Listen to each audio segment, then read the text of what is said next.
Assalamualaikum warahmatullahi wabarakatuh. Alhamdulillah rabbil alamin. Wassalatu wassalamu ala nabiyyil mursalin sayyidina wa maulana Muhammadin wa ala alihi wa sahbihi ajma'in. Amma ba'd. Subhanaka la ilma lana illa ma 'allamtana innaka antal alimul hakim. Rabbi israh li sadri wa yassir li amri wahlul 'uqdatam min lisani yafqahu qawli. Sahabat-sahabat sekalian, kita melanjutkan kembali pembelajaran kita terhadap kitab Durusul Lughah Al-Arabiyah. Mudah-mudahan aktivitas kita dihitung sebagai amal saleh di sisi Allah Subhanahu wa taala.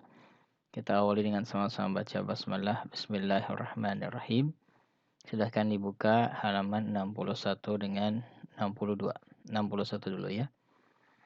Baik, di halaman 61-62 ini ada teks yang semuanya itu berisi terkait dengan teori yang berkaitan dengan mubtada dan khobar. Ada mubtada, ada khobar.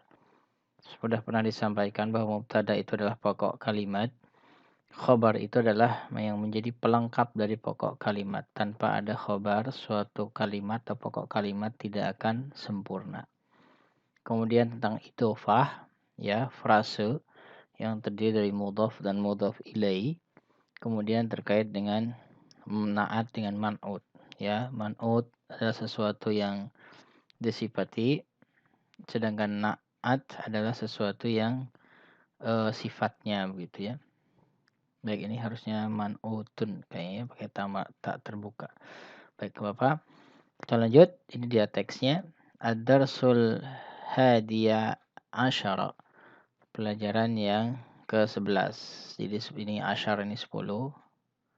Hadi itu 1. 10 dengan 1 jadi 11. Ya. Judulnya adalah Baiti. Baiti ini adalah penerapan dari idhofah. Ya, idhofah. Yaitu frase. Nah, baiti artinya rumahku. Hadza ini baiti. Ini adalah rumahku. Ya, ini rumahku. Baiti rumahku amama di depan al masjid. Ya, rumahku di depan masjid. Saya terjemahkan dulu langsung, nanti kita bahas satu persatu. Baiti rumahku. Baiti rumahku jamilun, ya. Rumahku indah atau rumahku bagus. Fihi, nah ini ada kalimat baru. Fihi ini adalah bentuk idhofah. Nanti ada penjelasan. Fihi hadiqatun. Hadiqatun. Hadiqatun artinya kebun. Saghiratun. Saghiratun artinya kecil. Di dalamnya kebun yang kecil. Ini adalah bentuk naat dan man'ut. Ya, hadiqatun saghiratun. Di dalamnya ada kebun yang kecil. Hadhihi dan ini adalah ghurfati. Dan ini adalah ghurfah. Ghurfah adalah kamar. Pakai i artinya ya al-mutakallim kepemilikan maka menjadi kamarku. Ini kamarku. Fiha di dalam kamarku. Nafidatun jendela. Kabirotun ada jendela yang besar. Wamir wahatun dan kipas yang jamilatun. Kipas yang cantik, ya. Bukan cermin ya, maaf ini salah. Ini harusnya kipas. Kipas yang bagus, kipas yang cantik. Mirwahatun jamilatun. Hadza ini sarirun, ya. Maaf, sariri. Artinya sariri ini adalah kasurku. Wa hadza dan ini kursi. Ini adalah kursiku. Wa hadza dan ini maktabi. Ya, maktabi dan ini adalah mejaku. Jadi ini kasurku dan ini kursiku dan ini mejaku. Kemudian saati jamku, wa qalami, dan pulpenku, wa kitabi, dan bukuku, alal maktabi. Alal maktabi. Alal maktabi ini huruf jar, maka sesudahnya hurufnya harokat akhirnya harus kasrah. Alal maktabi, ya.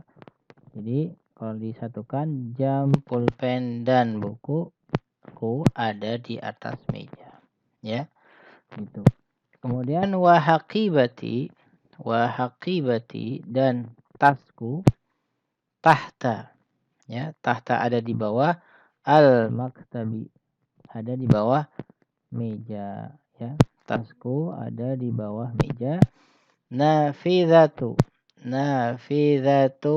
ghurfati. Nah, ini ada frase, ya. Nafidatu ghurfati, jendela kamarku, maftuhatun, terbuka, ya. Jendela kamarku terbuka. Baik, saya jelaskan dulu ya fakrah yang ini atau kalimat yang ini. Di sini kita belajar yang namanya mubtada dengan khobar, ya. Ada mubtada, ada khobar. Mana mubtada di sini? Ini mubtadanya. Hadza. Kalau kita ngomong hadza saja tidak lengkap tanpa ada khobar. Khobarnya adalah baiti. Ini rumahku, ya. Kemudian, mana mubtada yang ini? Mubtada adalah baiti. Rumahku pokok kalimatnya. Amamal masjidi disebut sebagai khobarnya, ya. Baiti saja nggak cukup. Nah, baiti ini adalah bentuknya idofah. Menghubungkan antara baitun, ya, dengan ana. Nah, kalau ana kan diganti dengan ya mutakallim, ya. Jadi yang ini dihapus jadi baiti tanpa kasr, tanpa tanwin. Yang ini diganti dengan ya, ya. Jadi baiti.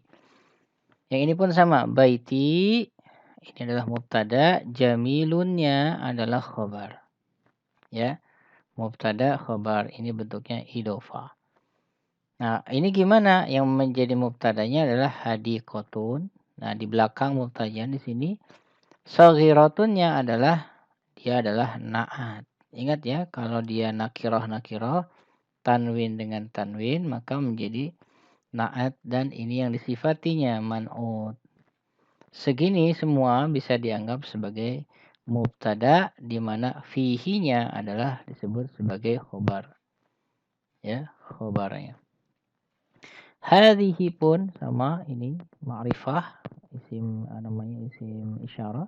Hadhihi ini, ya, ini sebagai mubtada. Ghurfati sebagai khobar. Kalau tadi di sini baitinya sebagai idofahnya dan sebagai mubtada, yang di sini khobarnya, ya, menjadi bentuk idofah. Fiha nafidatun kabiratun. Nah, di sini nafidatun kabiratun adalah bentuk naat man'ut, gitu ya. Mirwahatun jamilatun adalah bentuk naat man'ut. Naat man'ut saja tidak cukup membuat kalimat. Jadi nafidatunnya di sini mubtada, kabiratunnya sebagai naat, nafidatun sebagai man'utnya yang disifati. Fihanya sebagai khobar. Nanti kita akan belajar itu, ya. Ya, jadi di sini semua penggabungan antara naat dengan man'ut. Kita lanjutkan. Kita syakalin lagi. Di sini disebutkan hadhihi, ini ghurfatu akhi. Jadi ini ghurfah ruangan akhi, saudaraku, saudara laki-laki, jadi saudaraku saja. Ini ruangan atau ini kamar saudaraku, ya. Watilka, hati-hati, kenapa kita gunakan tilka bukan zalika? Karena yang dituju adalah ghurfah, ya. Ghurfah muannas, cirinya ada ta marbutah, maka kata tunjuknya bukan zalika tetapi tilka. Ghurfatu ukhti, ya. Ini adalah kamar saudariku, gitu ya gampangnya. Ghurfatu akhi, ya, ghurfatu akhi sampai sini saja belum lengkap. Ini mubtadanya. Apa pelengkapnya? Kabiratun, besar. Ya, maka ini khobar, yang ini mubtada. Ghurfatu akhi kabiratun. Wa ghurfatu, dan kamar dari ukhti, saudariku, saghiratun. Ya, kamar saudaraku besar dan kamar saudariku saghiratun kecil. Ghurfatu akhi, ya, kamar saudaraku amama di depan. Ingat amama dengan tadi tahta selalu dalam keadaan fathah belakangnya. Amama ghurfati. Apa arti amama? Artinya di depan. Kamar saudaraku di depan kamarku. Nah, gitu kan. Ghurfati, kamarku. Wa ghurfatu dan kamar ukhti, kamar saudariku amamal matbahi. Ada di depan apa? Di depan dapur. Kamar saudaraku di depan kamarku dan kamar saudariku di depan dapur. Li artinya aku memiliki. Akhun wahidun. Aku memiliki saudara satu. Ismuhu Usamah. Ya, Usamah tuh namanya adalah Usamah. Ya, aku punya satu saudara namanya Usama. Wali dan aku juga punya ukhtun saudari. Ya, ismuha. Kenapa ha? Karena ha ini menggantikan ukhtun. Ya, tadi saudaranya itu ya, nama saudara perempuannya itu Su'adu, namanya Su'ad. Dan aku punya satu saudari namanya Su'ad. Abi wa umi, abi ayahku dan ibuku fi tilkal ghurfati. Karena ada fi. Ikut dia ya, ghurfatil kabiroti. Ya, dan ayahku dan ibuku di dalam, nah kita bacanya gimana? Ya, ruang yang besar itu. Ya bacanya. Jadi naat man'ut itu dahulukan. Ruang yang besar itu. Kalau kita baca itu ruangan yang besar kayaknya nggak enak. Kita bacanya dari sini. Dari yang mausuf atau man'utnya ke naatnya. Yang disifati ke yang sifatnya baru ke kata penunjuknya. Jadi terjemahnya ayah dan ibuku di dalam kamar yang besar itu. Begitu ya. Nah, ini adalah penggabungan dari semua materi-materi yang sudah kita bahas sebelumnya. Baik, kita lihat ke tamarin, latihan ikra waktub. Bacalah lah, tulislah. Ya, ikra waktub. Di sini minta untuk diperhatikan. Nomor 1 diikuti sama-sama dengan saya. Man fi hadzal baiti. Man fi hadzal baiti. Diulang. Ya, man fi hadzal baiti. Siapa di dalam rumah ini? Ya, bacanya dari sini. Al baiti hadza. Man fi hadzal baiti. Siapa di dalam rumah ini? Fihi. Nah, perhatikan di sini ada penggabungan antara harful jar dengan domir. Jadi fil baiti karena al bait adalah muzakkar maka bisa diganti dengan fihi. Ya, fihi hamidun. Di dalamnya ada hamid. Fi huruf jar, al bait itu adalah isim bisa digabungkan menjadi domir. Di sini domirnya adalah huwa. Fi dengan huwa jadi fihi. Bukan fihu tapi fihi. Ya, karena sebelumnya kasrah. Ikuti nomor 2. Madza fil haqibati. Nah, artinya apa? Apa? Madza? Apa? Fi di dalam al-haqibati. Yang di dalam koper. Fiha. Loh, kenapa fiha? Karena haqibah adalah muzakkar. Muannas. Nah, kalau muannas adalah hiya, sedangkan hiya digantikan oleh ha. Jadi fiha. Fiha kitabi wa qalami wa daftari. Daftari. Ya, di dalam koper itu ada kitabku, pulpenku, dan buku catatanku. Yang ketiga, man fis sayyarati. Man fis sayyarah. Siapa di dalam mobil? Fiha. Kenapa fiha? Karena sayyarah. Di dalam mobil. Ada abi wa ummi wa akhi wa ukhti. Ada ayahku dan ibuku, saudaraku dan saudariku. Yang keempat, man fil masjidil jami'ah til ya. Man fi masjidi karena huruf jar, al jami'ati karena dia mudhof ilai ya. Al ana, nah ini sama dengan amama dan waro'a dengan tahta ya. Belakangnya harus fathah. Al ana sekarang. Jadi siapa yang ada di masjid jamiah sekarang? Dikatakan ma fihi ahadun. Ma tidak ada. Nah, gitu ya. Di dalamnya seseorang pun. Fihi. Kenapa hi? Karena yang dilihat bukan jamiahnya, tapi masjidnya. Di dalam masjid. Masjid mudzakkar huwa setelah digabungkan dengan fi ini menjadi bukan fi huwa tapi menjadi fihi. Yang kelima, man fi hadhil ghurfati. Siapa fi hadhil ghurfati. Siapa yang ada di kamar ini. Ya, di kamar ini. Fiha, karena fiha ke ghurfah. Di dalam kamar itu al-mudir. Ya, fihal mudiru. Ada direktur. Kita lanjut. Nah, mengerti tentang fihi dan fiha membuat antum bisa memahami ketika ketemu dengan Al-Quran. Misalnya gini. Dzalikal kitabu la raiba fihi di sini. Kita bertanya, hi ini larinya ke mudzakkar yang sebelumnya, nggak mungkin sesudahnya. Siapa dia yang mudzakkar? Yaitu Alkitab. Ya, jadi kitab ini tidak ada keraguan di dalam kitab ini. Gitu kan, fi dalam kitabnya. Contoh lagi, wa basyiril ladzina amanu wa 'amilus shalihat anna lahum jannatin tajri min tahtihal ya, tahtiha. Nah, ini kata ganti juga. Tahtiha. Haknya ke siapa? Ke jannat. Di bawah surga. Kullama ruziku minha juga jannat. Min samarati rizqan qalu hadzal ladzi ruzikna min qablu wa bihi. Nah, hingga mungkin ke jannat. Karena hi di sini adalah kata ganti untuk mudzakkar. Wa bihi. Hi-nya ke siapa? Ke rizqa. Ah, ini rizkun. Di sini ada rizkun. Nah, rizkun adalah muzakkar. Ya, diberikan rizki mutasyabihan yang mirip. Walahum fiha berarti ke jannahnya. Ya, walahum bagi mereka fiha di dalam surga. Azwajum mutahharatun suami pasangan-pasangan selalu suci. Wahum fiha fi jannah di dalam surga khalidun. Baik ya, itu dia penjelasan terkait dengan itu. Di penjelasan tentang fihi dan fiha.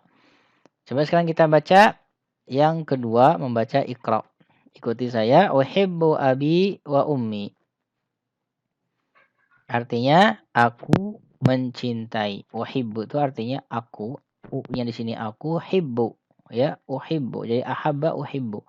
Aku mencintai. Mencintai.